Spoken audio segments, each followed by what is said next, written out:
El salón donde ocurre esta historia parecía sacado de una revista de lujo mal doblada.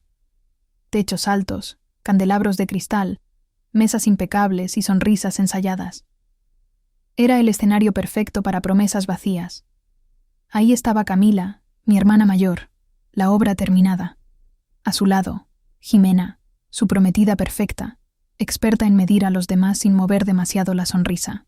Y luego estaba yo, la invitada incómoda, la que no encajaba en la decoración ni en el relato oficial de esa noche. Y antes de seguir, dime algo en los comentarios. ¿Desde qué país estás escuchando esta historia ahora mismo? Quiero saber hasta dónde está llegando. El sonido de mis botas contra el mármol fue lo primero que sentí como una advertencia. No un ruido fuerte, no algo que llamara la atención, apenas un eco seco que se perdía entre la música suave y el murmullo elegante del salón. Pero para mí fue suficiente. Cada paso resonaba dentro del pecho como si el edificio entero me reconociera antes que las personas. Crucé el arco de flores blancas. Demasiadas flores, demasiado perfectas, demasiado caras, y el aire me golpeó con una mezcla densa de perfume importado, champán frío y esa electricidad incómoda que se forma cuando demasiada gente finge ser feliz al mismo tiempo. Las luces colgaban en cascada desde el techo alto, reflejándose en los espejos gigantes que duplicaban la escena. Risas ensayadas, vestidos largos, trajes ajustados, copas en alto. Todo diseñado para verse bien desde lejos. Todo frágil si mirabas de cerca. Fue entonces cuando la escuché. No gritó, no lo necesitó. La frase salió de su boca con la seguridad de quien sabe exactamente dónde clavar el cuchillo para que duela sin dejar rastro. Viajó por el aire perfumado, atravesó conversaciones vacías y se alojó directo en mis oídos, limpia, precisa, imposible de ignorar. ¡Ay! Ya llegó la campesina. Jimena Valdés, la prometida perfecta de mi hermana. Estaba rodeada de amigas como satélites obedientes, inclinada apenas hacia ellas, copa de champán en la mano, uñas neutras, sonrisa medida, el anillo brillando como si compitiera con las lámparas de cristal. Tenía la cabeza ladeada en ese ángulo exacto que practican las mujeres que aprendieron temprano a parecer inofensivas mientras dominan la sala. Y ese susurro suyo fue lo bastante alto para cruzar el espacio, lo bastante claro para no ser un accidente. Las risitas brotaron de inmediato, suaves, contenidas, envueltas en seda y tul. Risas que no explotan, que no se desbordan, porque no están hechas para disfrutar, sino para marcar territorio. Ninguna se giró. Nadie me miró. Jimena tampoco. Para ellas yo no era una persona. Era un error visual, una nota fuera de lugar en la sinfonía que habían ensayado durante meses. Si esto hubiera pasado años atrás, habría hecho lo de siempre. Me habría encogido por dentro. Habría fingido no escuchar. Habría buscado un rincón oscuro desde donde desaparecer sin molestar. Yo era buena en eso, demasiado buena. Pero ese tiempo había terminado, aunque ellas no lo supieran todavía. Porque lo que Jimena Valdés ignoraba, lo que nadie en ese salón sabía, era que yo firmé la escritura de ese hotel 3 años antes, en silencio, sin anuncio, sin testigos innecesarios, el altavista, cada candelabro sobre sus cabezas, cada espejo que multiplicaba su vanidad, cada cubierto de plata, cada plato de porcelana, cada centímetro de mármol pulido bajo esos tacones ridículamente caros. Todo era mío. La iluminación perfecta que hacía que su insulto viajara con tanta precisión. La acústica diseñada para que los susurros llegaran lejos. Incluso el aire frío que mantenía intacto su maquillaje. Todo. Y antes de que esa noche terminara, ese comentario iba a costarle más de lo que jamás imaginó. Me llamo Daniela Rojas. Tengo 31 años. Nací en un pueblo tan pequeño que el mayor caos vial que recuerdo fue cuando se escaparon unas cabras y bloquearon la calle principal durante 1 hora. El policía puso conos naranjas. Las cabras lo miraron como si fuera parte del paisaje, y todo el pueblo salió a sacar fotos. Ese fue nuestro escándalo. Ese fue nuestro evento. Crecí allí entre casas bajas, conversaciones repetidas y una certeza constante. Yo nunca era suficiente.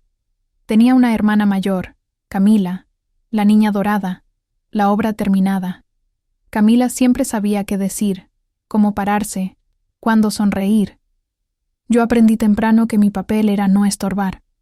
Todo lo que yo hacía se medía contra ella, y siempre quedaba corto. Si yo sacaba buenas notas, Camila sacaba las mejores. Si yo ganaba un concurso escolar, Camila tenía un trofeo más grande. Si yo llevaba algo a casa con ilusión, ya había algo suyo ocupando el lugar central. Mi madre, Elena, tenía una forma especial de mirarme que me hacía sentir como un borrador. No era odio, era algo peor, decepción silenciosa. Camila era la obra enmarcada en la sala. Yo era la hoja que se guarda en un cajón por si acaso. Recuerdo una tarde, tendría 11 o 12 años, en la que llegué a casa con un certificado por haber ganado un concurso de escritura. Estaba orgullosa. Los dedos aún manchados de tinta barata, el papel doblado de tanto tocarlo. Mi madre apenas levantó la vista de la olla. Dijo que estaba bien, pero que no me distrajera, que lo importante eran las materias serias. Esa misma semana, Camila anotó un gol en un partido escolar y mi madre organizó una cena para celebrarlo. Invitó a los vecinos. Compró un pastel. Colgó fotos en la pared. Yo aprendí algo ese día. Algunas victorias no cuentan si no vienen de la persona correcta. No es que Camila fuera cruel conmigo. Simplemente estaba acostumbrada a que el foco la siguiera. Cuando eres la sombra de alguien, desarrollas habilidades que nadie valora hasta que es tarde. Aprendes a observar, a escuchar, a moverte por los bordes, a notar los detalles que otros ignoran porque están demasiado ocupados siendo vistos. Sin saberlo, ahí empezó mi entrenamiento. La mañana en que me fui de casa no hubo drama.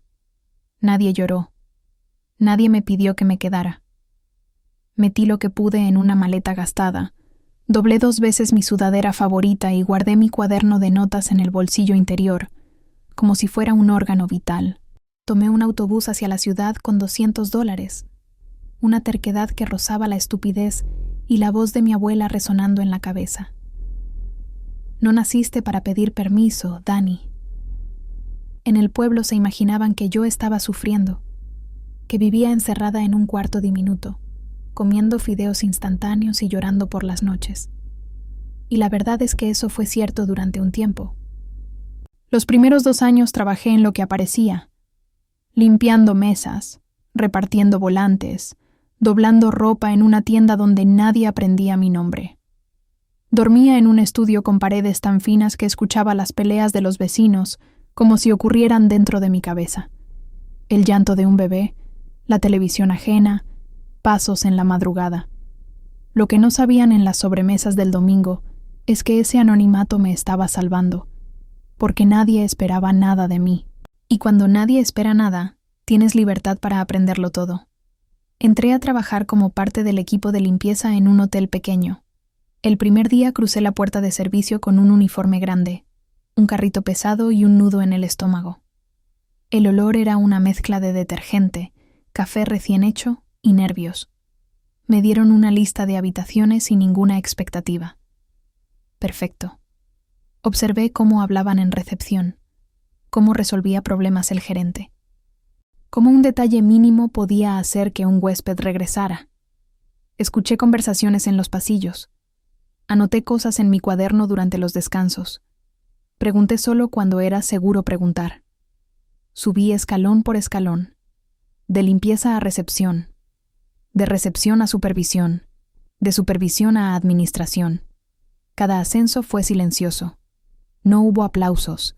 Hubo horas extra, sonrisas estratégicas y números memorizados. Mientras otros gastaban propinas en salidas, yo armaba hojas de cálculo. Mientras mis compañeras se probaban zapatos, yo leía sobre tasas de ocupación y márgenes de ganancia en el fondo del autobús. A los 28, compré mi primera propiedad.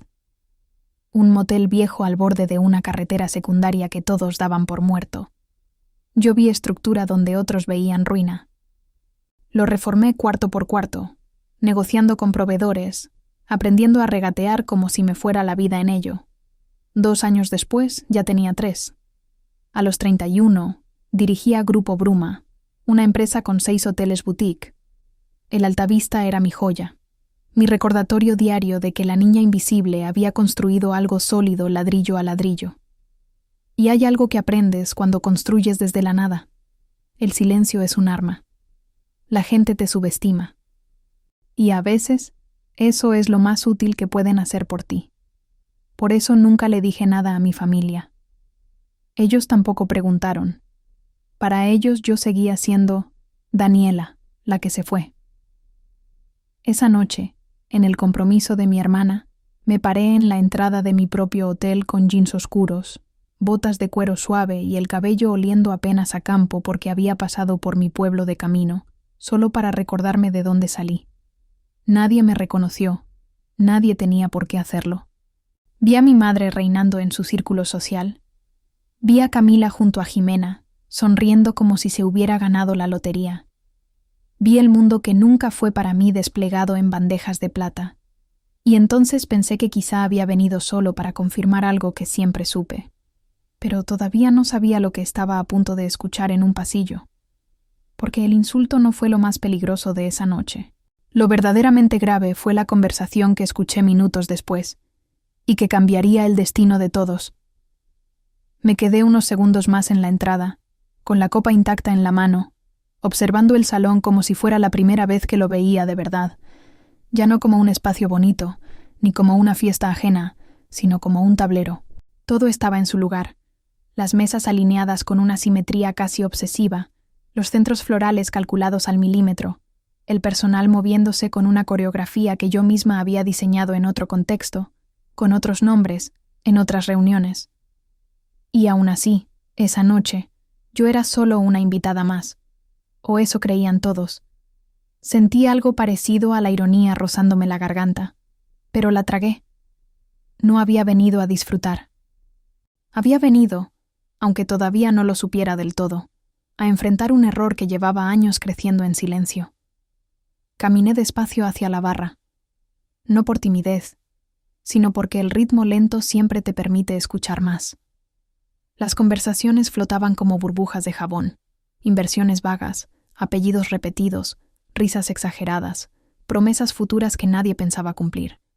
El bartender me miró apenas un segundo de más, lo justo para reconocerme, y luego bajó la vista con profesionalismo impecable. Pedí un trago sencillo. Nada que llamara la atención, nada que anunciara quién era. El anonimato seguía siendo mi mejor aliado. Desde el otro extremo del salón, Mauricio, mi gerente general, levantó la vista. No sonrió, no levantó la mano. Solo hizo un gesto mínimo con la cabeza, casi imperceptible. Todo estaba bajo control. El servicio fluía, la cocina respondía, el champagne corría con la cadencia exacta. Sentí un orgullo breve, contenido. Incluso esa noche, incluso en ese contexto, el hotel funcionaba como una máquina precisa, como yo. Fue entonces cuando mi madre me vio. Elena Rojas se acercó con esa postura que siempre usaba en eventos sociales, la espalda recta, el mentón apenas elevado, como si el mundo fuera una sala que debía atravesar sin rozar a nadie. Su vestido era elegante, sobrio, perfectamente adecuado. Pero su expresión arruinaba cualquier elegancia.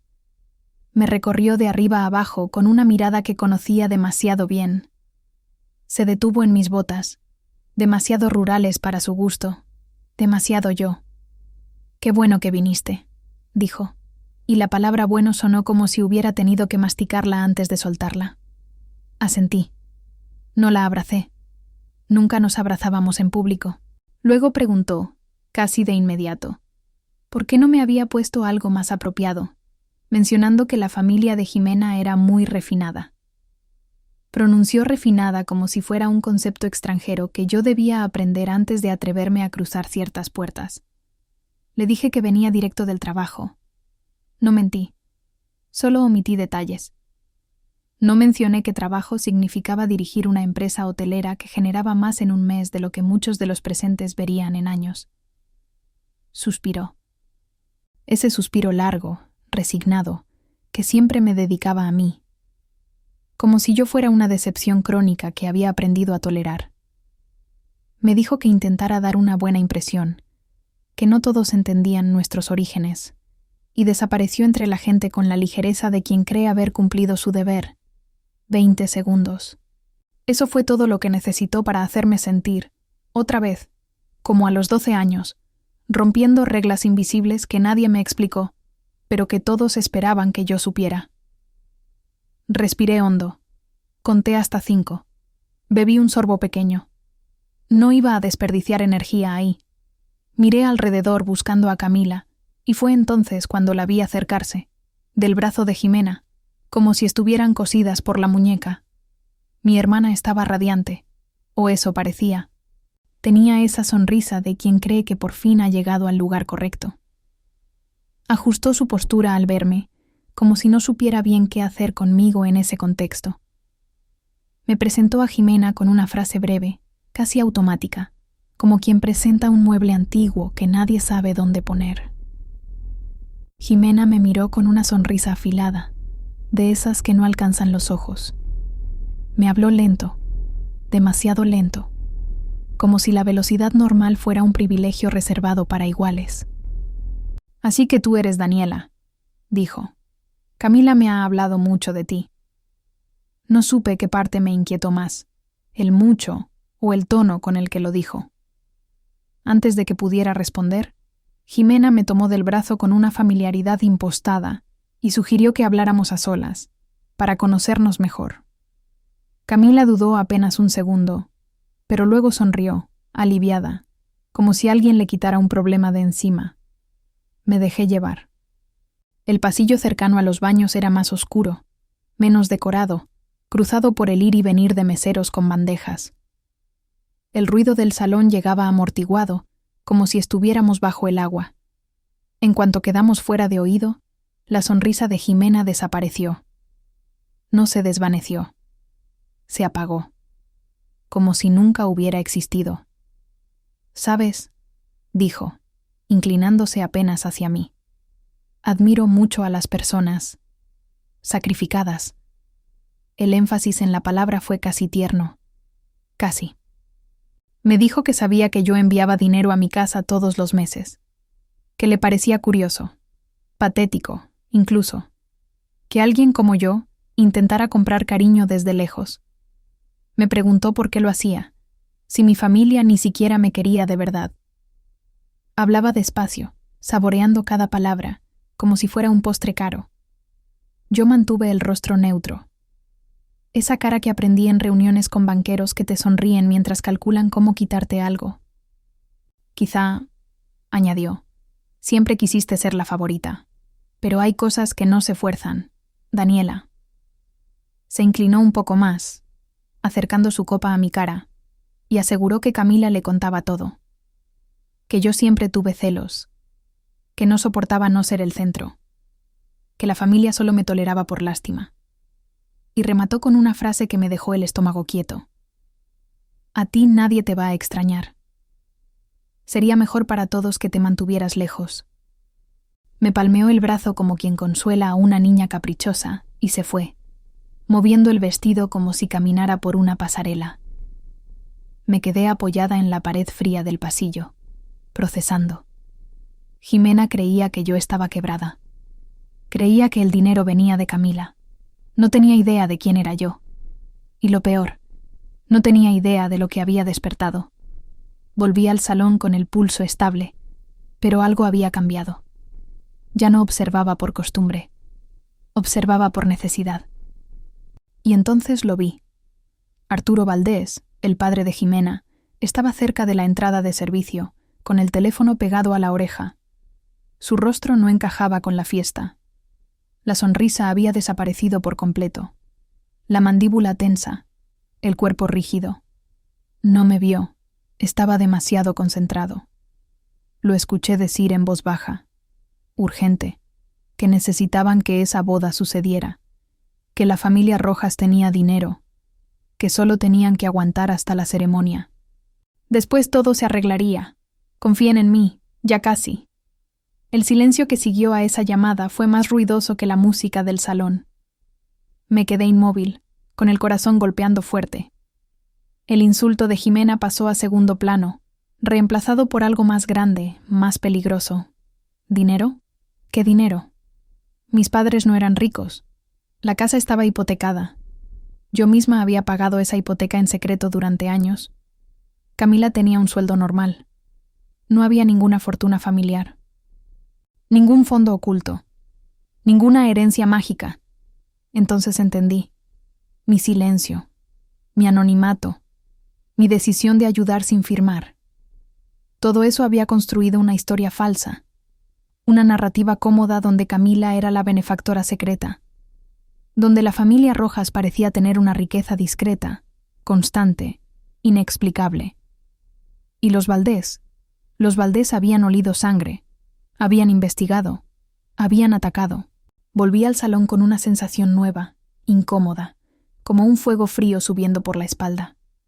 Busqué a Mauricio con la mirada, y él me encontró de inmediato. Nos acercamos cerca de la entrada de servicio. Le pedí información, lo que fuera. Registros, notas, artículos, antecedentes. Mauricio no preguntó por qué. Asintió. Siempre supe que podía confiar en él. Desapareció por un pasillo lateral marcando números en su teléfono.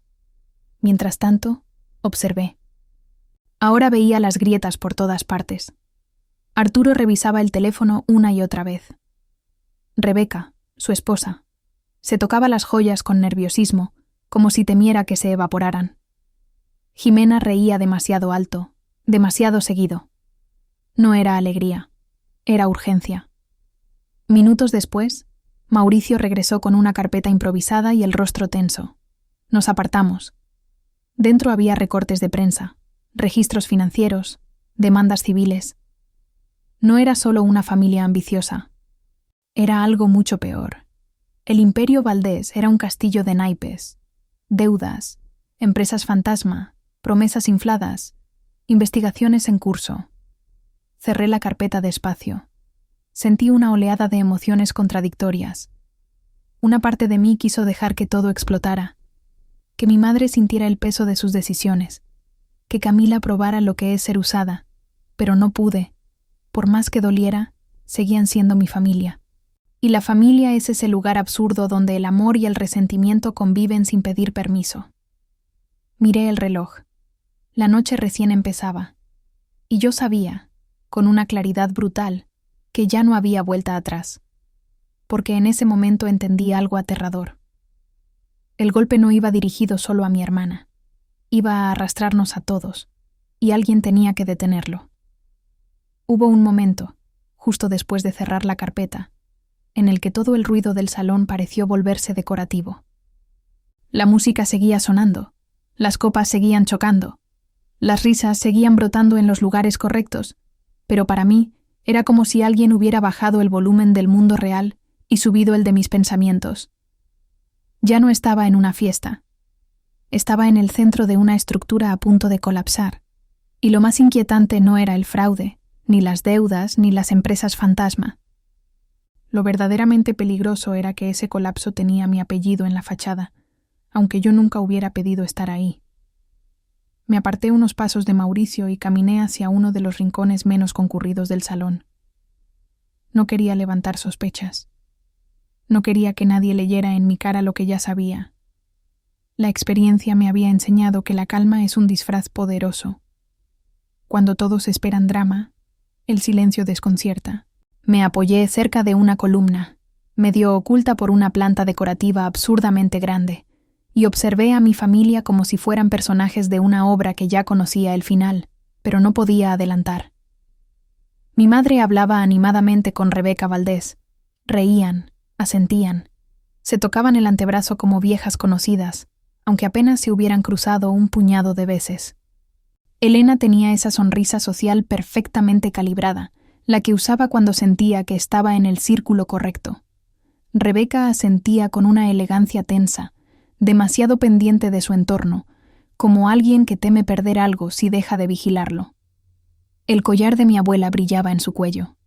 Ese detalle me atravesó el pecho como una aguja. No por el objeto en sí, sino por lo que representaba. Algo que siempre fue mío, entregado sin pensarlo, como si mi historia no tuviera peso suficiente para reclamar herencias. Camila estaba cerca de Jimena, con una copa en la mano que apenas probaba. Su sonrisa era correcta, pero ya no era sólida. Había algo en sus ojos que no había visto antes. Duda. Una grieta mínima, casi invisible, pero real. Jimena, en cambio, parecía multiplicarse.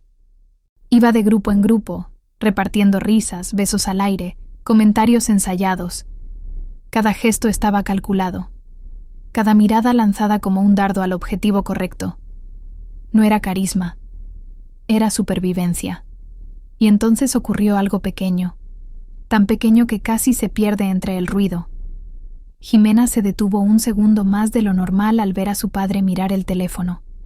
Sus dedos se crisparon alrededor de la copa. La sonrisa tardó una fracción de segundo en volver, pero yo lo vi, porque siempre fui buena viendo lo que los demás pasan por alto. Sentí el teléfono vibrar en mi bolsillo. Un mensaje de Camila. ¿Dónde estás?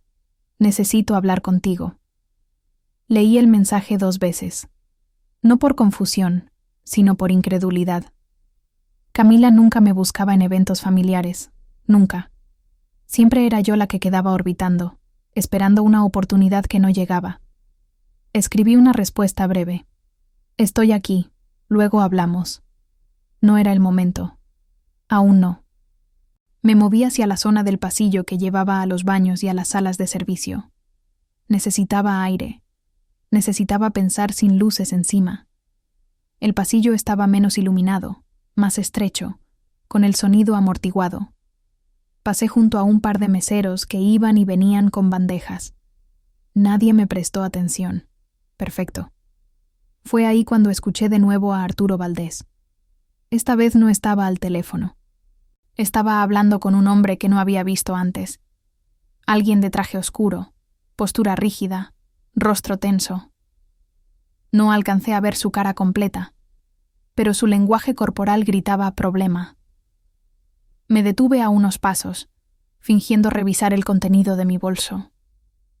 Arturo hablaba rápido, en susurros cortados. Dijo algo sobre plazos, sobre auditorías, sobre gente haciendo preguntas.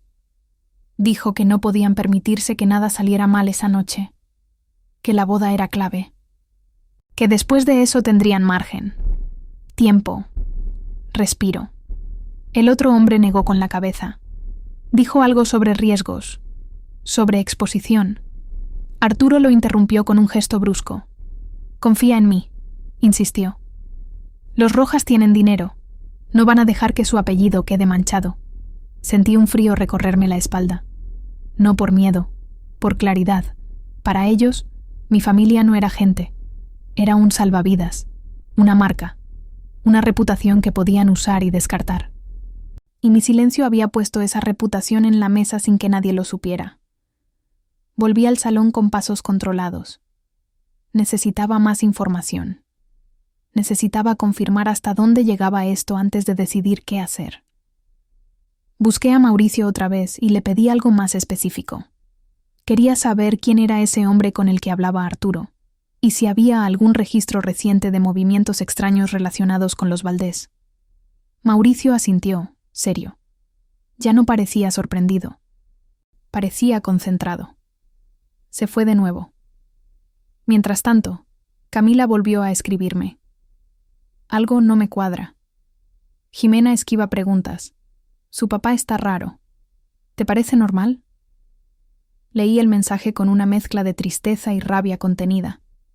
No porque estuviera equivocada, sino porque había necesitado llegar a este punto para empezar a confiar en su intuición. Escribí solo. Confía en lo que sientes. Hablamos después. No podía decir más. No todavía. Los minutos pasaron lentos, densos. El reloj avanzaba hacia la hora del brindis, ese momento simbólico donde todo se sella frente a testigos. Vi a Arturo acomodarse la corbata varias veces. Vi a Rebeca beber más de lo habitual. Vi a Jimena desaparecer 15 minutos y volver con los ojos ligeramente enrojecidos, el maquillaje intacto pero la energía alterada. Nadie más pareció notarlo. Yo sí. Mauricio regresó con el rostro aún más serio. Me condujo hacia un pasillo lateral, lejos de miradas. Me habló en voz baja. El hombre con el que hablaba Arturo era un socio, o lo había sido. Demandas pendientes, proyectos inmobiliarios que nunca se construyeron, inversionistas reclamando. El patrón era claro: dinero de unos tapando agujeros de otros. No era solo ambición, era fraude sistemático. Cerré los ojos un segundo, no para huir, sino para ordenar. La situación ya no era solo moral, era legal y peligrosa. Si aquello explotaba sin control, arrastraría a Camila, a mis padres, a todos. Y la pregunta ya no era si debía intervenir, era cómo. Sentí de nuevo el peso del cuaderno invisible que siempre llevaba conmigo, aunque ahora estuviera en forma de experiencia, no de papel. Observa, espera, actúa cuando tengas ventaja. No antes. Miré el reloj. Faltaba poco para el brindis, para el momento en que todos mirarían al frente, para el momento en que nadie estaría mirando a las pantallas, hasta que fuera inevitable. Respiré hondo. La decisión se formó en silencio, sin dramatismo. No iba a enfrentar a Jimena en un pasillo. No iba a gritar. No iba a advertir. Iba a hacer lo que siempre había hecho mejor: usar el escenario que otros subestimaron. Porque si iban a usar mi apellido como moneda, yo iba a mostrarles exactamente quién controlaba el banco. Y mientras el salón se preparaba para brindar por un futuro construido sobre mentiras, yo ya estaba armando el momento en que todo iba a quedar expuesto, frente a todos.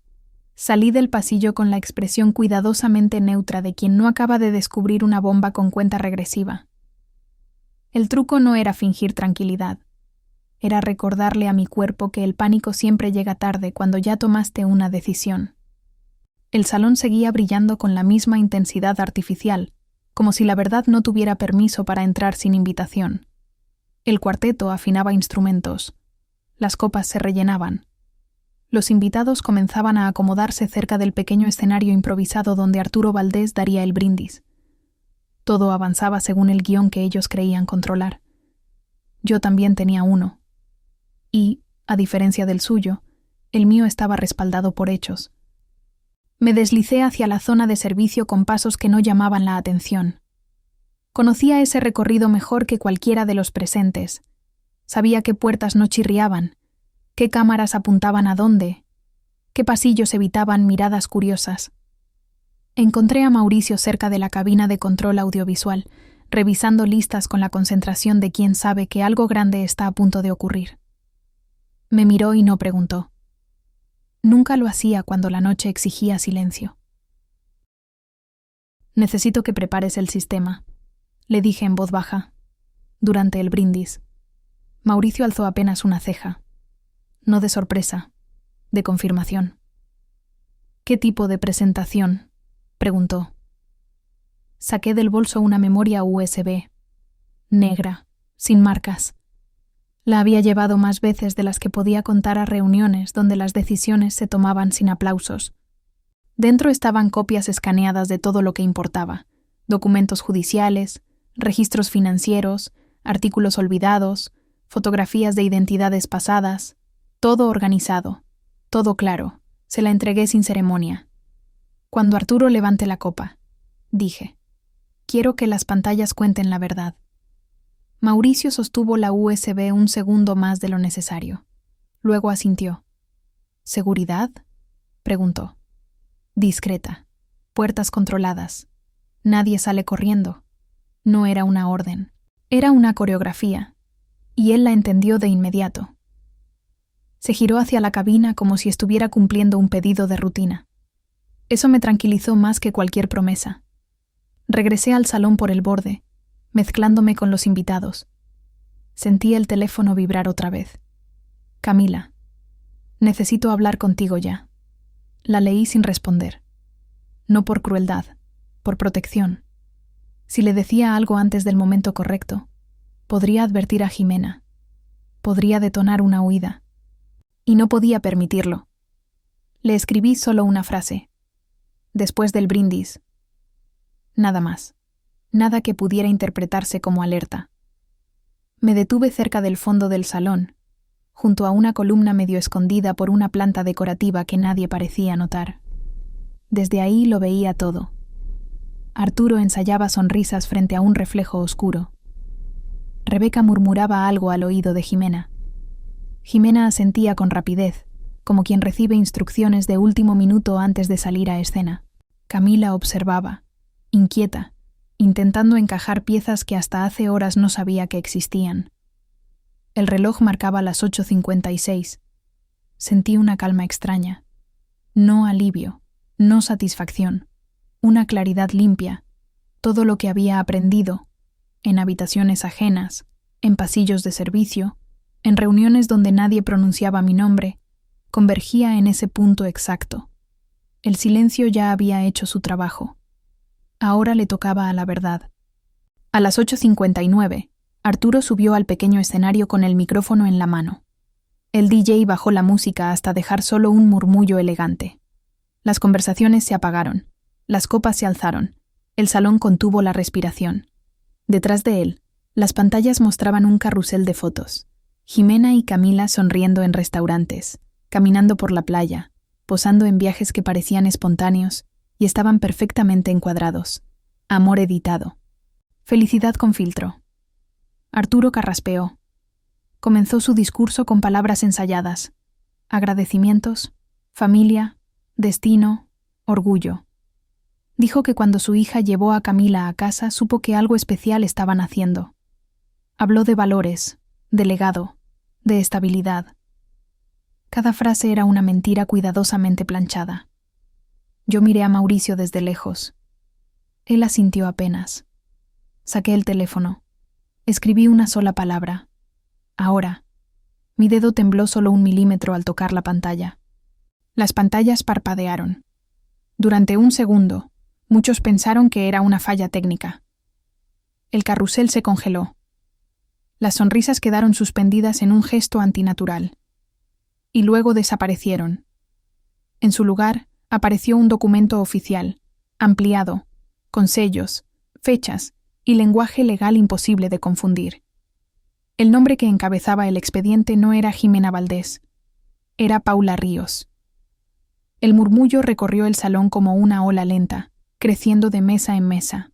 Las copas bajaron sin chocar. Las cejas se fruncieron. Arturo se quedó inmóvil, la sonrisa congelada en el rostro. Miró la pantalla detrás de él como si no la reconociera. El color se le fue de la cara. Debe haber un error, balbuceó, golpeando el micrófono. Esto no es... Las pantallas cambiaron de nuevo. Flujos de dinero, flechas rojas y verdes, empresas fantasma, fechas, cantidades imposibles, titulares antiguos sobre proyectos inmobiliarios fallidos, fotos de casas a medio construir, testimonios de víctimas, y luego, fotografías. Una Paula Ríos más joven, distinto peinado, misma mirada. A su lado, Arturo y Rebeca bajo otros nombres, en otros eventos, con la misma sonrisa que llevaban esa noche. El salón se encogió. Jimena quedó clavada en medio de la pista, la copa temblando en su mano. Por primera vez desde que la conocí, no tenía una expresión ensayada. Era miedo puro. Camila miraba la pantalla, luego a ella, luego de nuevo la pantalla, intentando que su cerebro aceptara lo que veía. Arturo intentó bajar del escenario.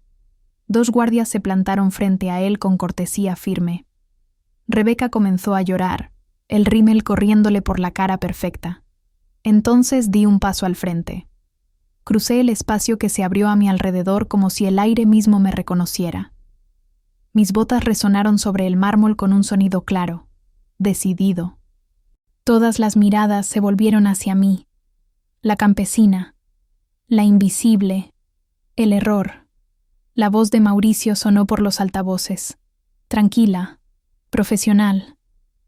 Damas y caballeros, Permítanme presentarles a la propietaria del Hotel Altavista y directora general de Grupo Bruma, la señorita Daniela Rojas. El silencio fue absoluto. Mi madre quedó con la copa detenida a medio camino. Camila abrió la boca sin poder cerrarla. Jimena me miró como si acabara de entender, demasiado tarde, que había estado actuando en el escenario equivocado. Tomé el micrófono de la mano floja de Arturo. «Buenas noches», dije. Y en ese instante supe que ya no había vuelta atrás. Porque exponer la mentira fue solo el principio. Lo que vino después fue el momento en que cada uno tuvo que decidir de qué lado de la verdad iba a quedarse. El micrófono estaba tibio en mi mano, como si hubiera absorbido la tensión del discurso que acababa de morir a medias. Sentí el peso de todas las miradas clavadas en mí, no como curiosidad, sino como necesidad. El salón entero parecía sostenerse de un hilo invisible, esperando que alguien explicara lo inexplicable. Yo respiré hondo una sola vez, no para calmarme, para asegurarme de que cada palabra que saliera de mi boca fuera clara, precisa y definitiva, porque cuando la verdad entra en una sala llena de mentiras, no puede titubear. Lamento interrumpir una celebración tan cuidadosamente preparada, dije, dejando que el silencio hiciera su parte. Pero pensé que todos merecían saber a quién estaban brindando esta noche. Señalé las pantallas detrás de mí. No alcé la voz. No fue necesario. La atención era absoluta. Expliqué, con la calma de quien ha tenido que dar noticias difíciles antes, que Jimena Valdés no existía, que su nombre real era Paula Ríos, y que llevaba más de una década repitiendo el mismo esquema en distintos estados, con distintos apellidos, distintas familias y el mismo resultado: personas arruinadas, inversiones desaparecidas y promesas convertidas en polvo. Cada frase era un clavo, no por crueldad, sino por exactitud. Jimena gritó que yo mentía. Su voz se quebró a mitad de frase, pero siguió, aferrándose a la única narrativa que le quedaba: que yo era una hermana celosa, una Nadia resentida que no soportaba verla feliz. La escuché sin interrumpirla. Aprendí hace mucho que dejar hablar a quien miente suele ser la forma más rápida de exponerlo. Cuando terminó, pregunté, con una curiosidad genuina, si también había inventado la investigación federal abierta hacía 2 años, y mencioné a la agente Carla Méndez, que llevaba meses siguiendo el rastro de empresas fantasma y transferencias imposibles. Como si el tiempo estuviera coreografiado, las puertas del salón se abrieron. 4 personas de traje oscuro entraron con paso firme, placas visibles, miradas entrenadas para no buscar aprobación. El sonido de sus zapatos sobre el mármol fue seco, definitivo. No hubo gritos. No hubo caos. Solo el cambio inmediato de atmósfera que ocurre cuando la autoridad real entra en escena. La música ya estaba silenciada. El murmullo se convirtió en un vacío expectante. Paula retrocedió un paso. Luego otro. Arturo intentó abrirse paso hacia una salida lateral, pero fue detenido con una mano firme en el hombro. Rebeca comenzó a llorar con desesperación teatral, diciendo que todo era un malentendido, que podían explicarlo, que tenían buenos abogados. Nadie la escuchó. Los agentes hicieron su trabajo con la precisión de quien no necesita demostrar nada. Paula se giró hacia Camila por última vez. Le suplicó. Le habló de amor, de planes, de futuro. Le pidió que no dejara que yo hiciera esto. Camila la miró largo rato. Vi en su rostro la guerra completa. La ilusión rompiéndose contra la evidencia, el deseo de creer chocando con la verdad proyectada en alta definición. Y entonces hizo algo que jamás habría esperado de ella. Dio un paso atrás. Fue un movimiento mínimo, casi imperceptible, pero lo cambió todo. Su voz salió rota, pero firme. «No sé quién eres», dijo. «Y ya no puedo creer nada de lo que dices». Paula gritó. Intentó avanzar hacia mí, insultándome, llamándome campesina, diciendo que el dinero me había subido a la cabeza. Seguridad la detuvo antes de que pudiera acercarse. Me incliné apenas, lo justo para que solo ella me escuchara. y le dije en voz baja que esa campesina era dueña del suelo que estaba pisando, que pagaba el sueldo de quienes la escoltaban y que dormiría tranquila sabiendo exactamente quién era, algo que ella no podía decir. Se la llevaron aún gritando, con el vestido arrugado, el maquillaje corrido y la vida inventada desmoronándose a cada paso. Arturo y Rebeca siguieron después, esposados, sin aplausos ni despedidas. El salón quedó suspendido en una quietud extraña, como si todos necesitaran recalibrar la realidad. Volví al micrófono una última vez esa noche. Dije que el catering estaba pagado y sería una pena desperdiciar buena comida. Que el bar seguiría abierto para quien quisiera quedarse. Que entendía si algunos preferían retirarse, pero que nadie corría peligro. Una risa nerviosa recorrió el salón, rompiendo la tensión lo suficiente para permitir que la noche siguiera respirando. La siguiente hora fue un sueño febril. Invitados marchándose en silencio, otros quedándose por inercia, teléfonos vibrando con mensajes urgentes, miradas cruzadas llenas de preguntas que nadie se atrevía a hacer en voz alta. El DJ puso música baja, casi respetuosa. Los cisnes de hielo empezaron a derretirse, las flores, a oler a cansancio. Fue cerca de la barra cuando Camila me encontró. Tenía los ojos rojos, la postura derrumbada, la corbata floja aunque no llevaba corbata. Parecía alguien que acababa de despertar dentro de una pesadilla y descubría que no había terminado. Me preguntó cómo lo supe, cómo descubrí todo. Le dije la verdad, sin adornos. Escuché, observé, pedí ayuda y uní puntos. Todo lo que llevo haciendo desde niña mientras nadie me miraba. Pidió perdón. No uno bonito, no uno que borra años. Uno torpe, incómodo, sincero. Dijo que nunca se preguntó realmente qué hacía yo, que asumió que siempre me las arreglaba sola, y se apoyó en esa idea porque le resultaba cómoda. La miré esperando el pero. No llegó. Solo hubo silencio. Y en ese silencio, por primera vez, no me sentí invisible. Mi madre apareció después, más pequeña, sin su armadura social. Empezó a decir que no sabía, que nunca imaginó, que ella solo... La detuve con un gesto suave. Saqué el teléfono y le mostré los registros bancarios. Años de pagos, mes tras mes, desde Grupo Bruma, desde mí. Le dije que creyó que Camila los sostenía, que construyó una historia donde yo no existía y que esa historia casi nos destruye a todos. El silencio cayó pesado. Mi madre lloró de verdad. No intentó abrazarme. Susurró mi nombre como si lo pronunciara por primera vez. No hubo reconciliación inmediata. Tampoco la necesitaba. En medio de ese silencio, algo brilló en el suelo. El collar de mi abuela. Paula lo había arrojado en su arranque de furia. Camila fue a buscarlo.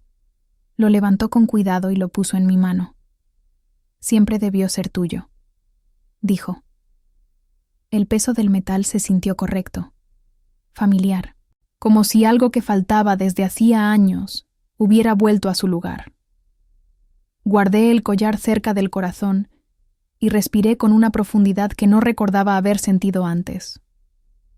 3 semanas después, estaba sentada en mi oficina del Altavista, con el sol de la mañana entrando por los ventanales. Los estafadores enfrentaban cargos múltiples. La historia había sido noticia local. Algunos titulares hablaban del fraude, otros del drama familiar. Uno me llamó la campesina dueña del salón. Lo enmarqué y lo colgué junto a la puerta. Camila vino a verme. Caminó por mi oficina como si no pudiera creer que fuera real. Hablamos sin máscaras. No fue perfecto. Fue honesto. Mi madre empezó terapia.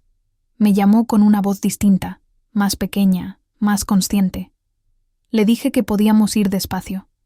Esa mañana, durante un desayuno de negocios en el hotel, un inversionista hizo un comentario despectivo sobre una joven que acababa de entrar. Me levanté. Le extendí la mano a la chica y la presenté como la nueva becaria de Grupo Bruma, una estudiante brillante de un pueblo pequeño. Vi en sus ojos el mismo miedo que yo tuve alguna vez, y supe que había cerrado un círculo. Me quedé luego en el lobby, viendo entrar y salir a la gente, caminando sobre pisos que yo compré, usando ascensores que yo autoricé, sin saber quién hacía posible todo aquello. Y estaba bien. El anonimato ya no era un castigo, era una elección. Me toqué el cuello. El collar de mi abuela descansaba tibio sobre mi piel. Me miré en el reflejo del cristal y sonreí apenas. Ya no veía a la niña a medio borrar. Veía a la autora de su propia historia. Y así termina este capítulo. No con un aplauso, ni con una venganza ruidosa, sino con algo más peligroso. La verdad dicha en voz alta. Si llegaste hasta aquí, recuerda esto. Cuando dejan de verte pequeña, ya es demasiado tarde para detenerte. Creí, durante unas horas ingenuas, que todo había terminado aquella noche. Que exponer la mentira en público, ver a los culpables esposados y recuperar lo que era mío bastaría para cerrar la herida.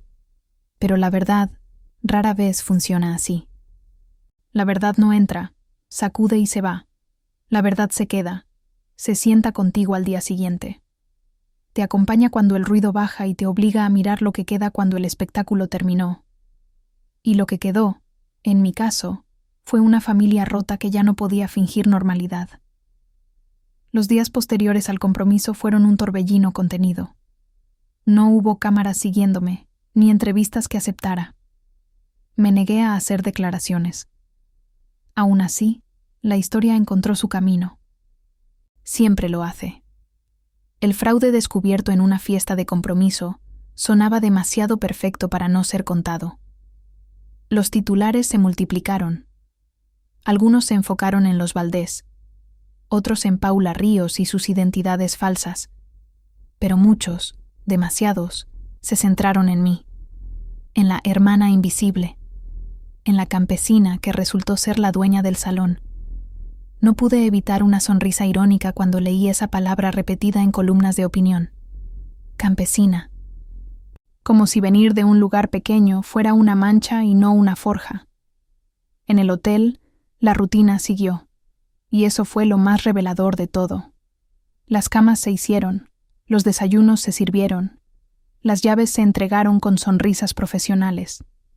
Los huéspedes entraban y salían sin saber que, días antes, ese mismo lobby había sido escenario de una caída monumental. Me recordó algo esencial. El mundo no se detiene por tus dramas personales. Y eso, lejos de ser cruel, es liberador. Camila me llamó 2 días después. No para hablar de la noche. Para preguntarme cómo estaba. Solo eso. La pregunta sonó torpe. Desarmada, pero real. Quedamos en vernos.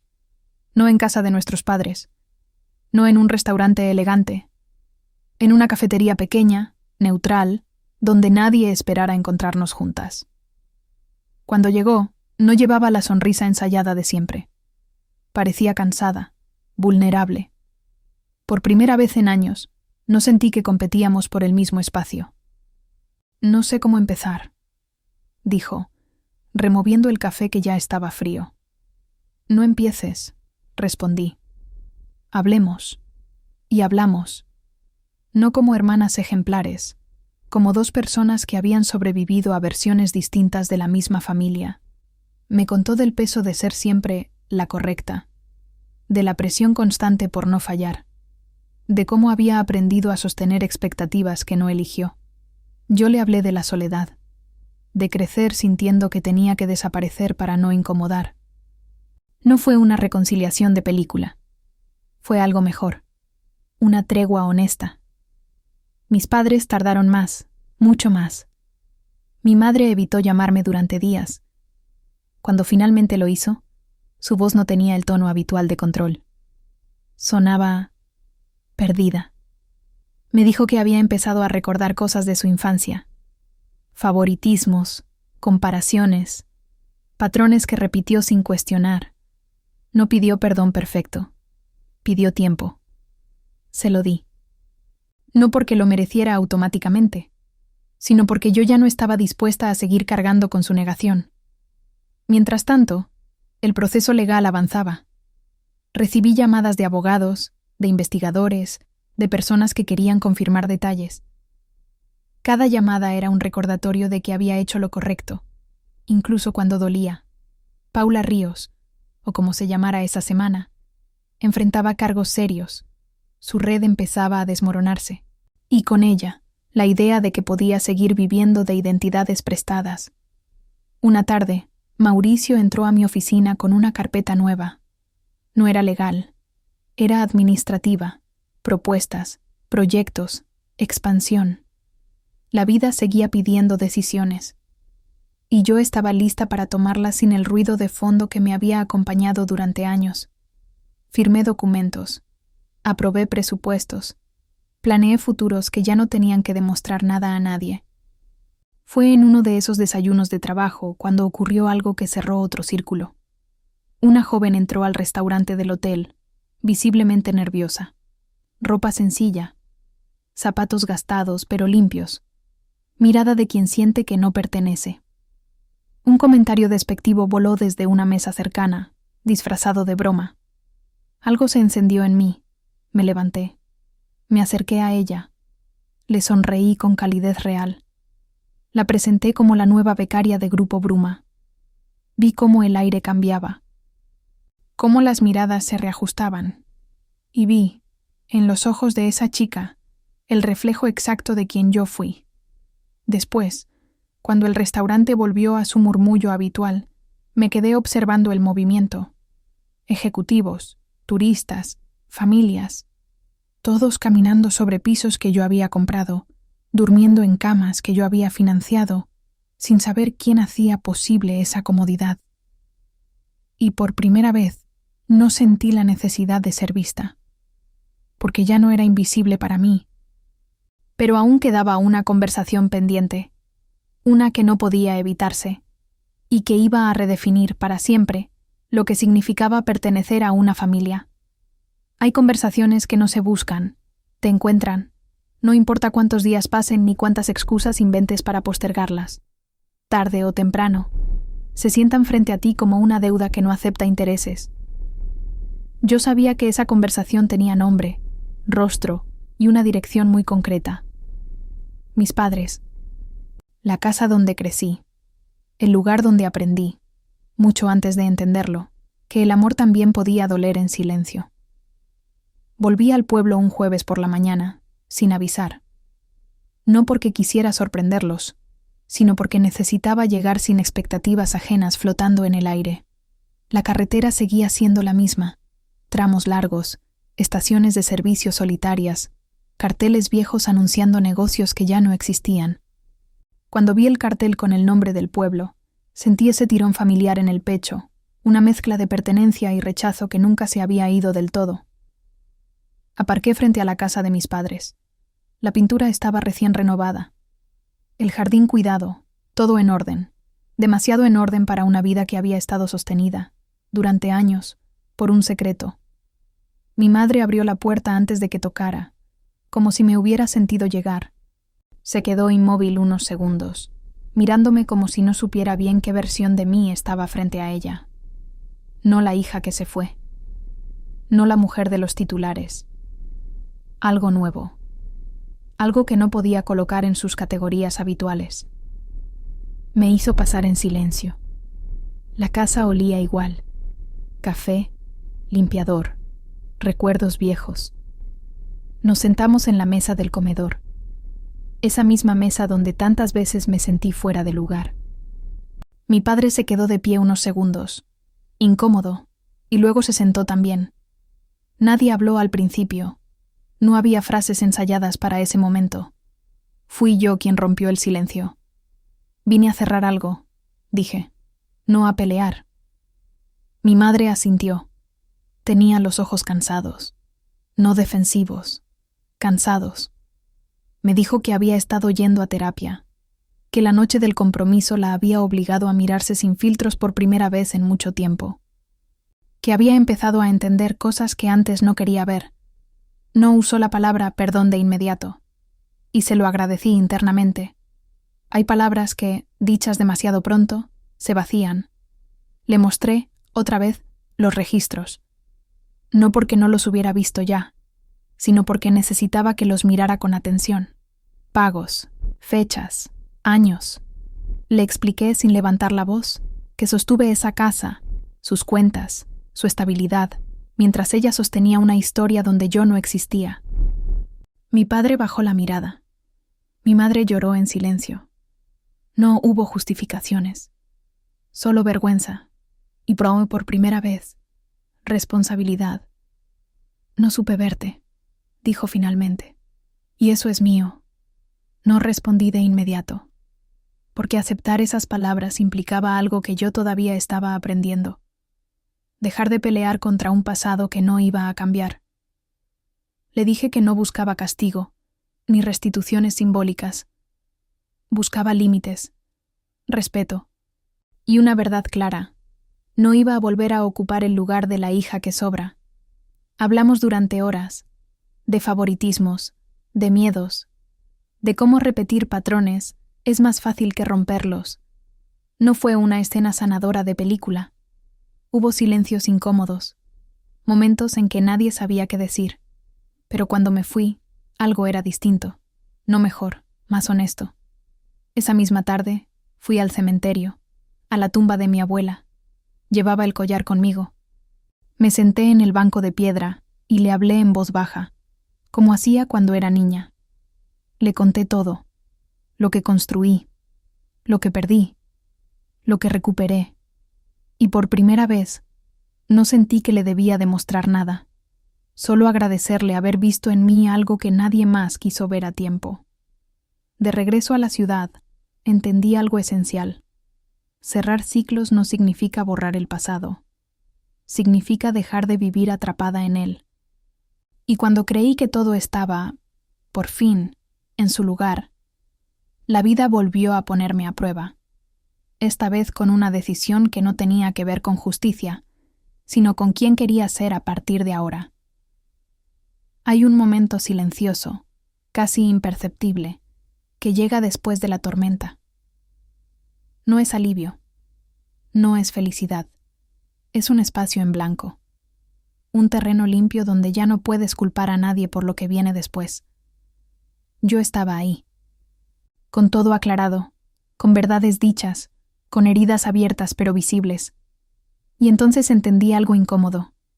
Ya no estaba reaccionando a mi historia. Ahora tenía que decidir qué hacer con ella. Volví al Altavista un lunes temprano, cuando el hotel todavía despertaba. El lobby olía a café recién hecho, y a ese detergente neutro que siempre me tranquilizó. Me senté unos minutos en uno de los sillones, observando a la gente entrar y salir. Ejecutivos con prisa. Turistas desorientados, familias somnolientas. Nadie sabía quién era yo, nadie tenía por qué saberlo. Y por primera vez, esa invisibilidad no me dolió, me sostuvo. Subí a mi oficina y encontré sobre el escritorio una carpeta que Mauricio había dejado preparada. No era urgente. Precisamente por eso importaba. Dentro había propuestas de expansión, nuevos hoteles, nuevas ciudades, nuevos números, crecimiento, más, siempre más. Durante años, esa palabra había sido mi motor. Construir, demostrar, llegar más lejos que la versión de mí que otros habían decidido. Pero ahora, al ver esos planes, no sentí la misma urgencia. Sentí una pregunta distinta. ¿Para qué? Me serví café y miré por la ventana. Pensé en la chica del desayuno, en Lucía, en sus ojos grandes intentando no equivocarse. Pensé en mi abuela, en Camila intentando aprender quién era sin un guión heredado. En mi madre aprendiendo tarde, pero aprendiendo. Y pensé en mí, en la mujer que había pasado años sobreviviendo, no eligiendo. Fue entonces cuando tomé la decisión más difícil de todas, no sobre negocios, sobre sentido. Llamé a Mauricio y le dije que quería crear un programa formal dentro de Grupo Bruma, becas, mentorías, puertas abiertas para gente brillante que venía de lugares donde nadie espera que salga nada. No como caridad, como inversión real. Mauricio sonrió por primera vez en días. Me dijo que tenía sentido, que siempre lo había tenido. Esa misma semana anunciamos el programa. No con conferencias de prensa, con hechos, contratos, nombres, historias. Vi cómo algunas personas fruncían el ceño, cómo otros entendían de inmediato. No me importó. Ya no construía para convencer, construía para sostener. Camila vino a verme otra vez. Me habló de empezar de nuevo, de aprender a ser hermana sin competencia. Le dije que no prometía cercanía inmediata, pero sí honestidad. Sonrió con alivio. Era suficiente. Antes de irme ese día, bajé al lobby una vez más. Me detuve frente a uno de los espejos grandes. Me miré con atención. No vi a la campesina. No vi a la invisible. Vi a una mujer completa, con cicatrices visibles y decisiones propias. Me toqué el cuello. El collar de mi abuela descansaba tibio sobre la piel. Salí del hotel sin prisa. El aire de la ciudad estaba claro. Pensé en todo lo que había pasado para llegar ahí, en lo cerca que estuve de dejar que otros escribieran el final por mí. Y sonreí, porque entendí, al fin, que la verdadera victoria no fue exponer una mentira en público. Fue elegir, en privado, no volver a vivir pequeña. Esta historia no termina con aplausos ni con castigos ejemplares. Termina con una elección, la de no heredar el silencio, la de no repetir el desprecio, la de construir sin pedir permiso. Si llegaste hasta aquí, recuerda esto. No importa cuántas veces te llamen invisible, basta una decisión para volverte imposible de ignorar.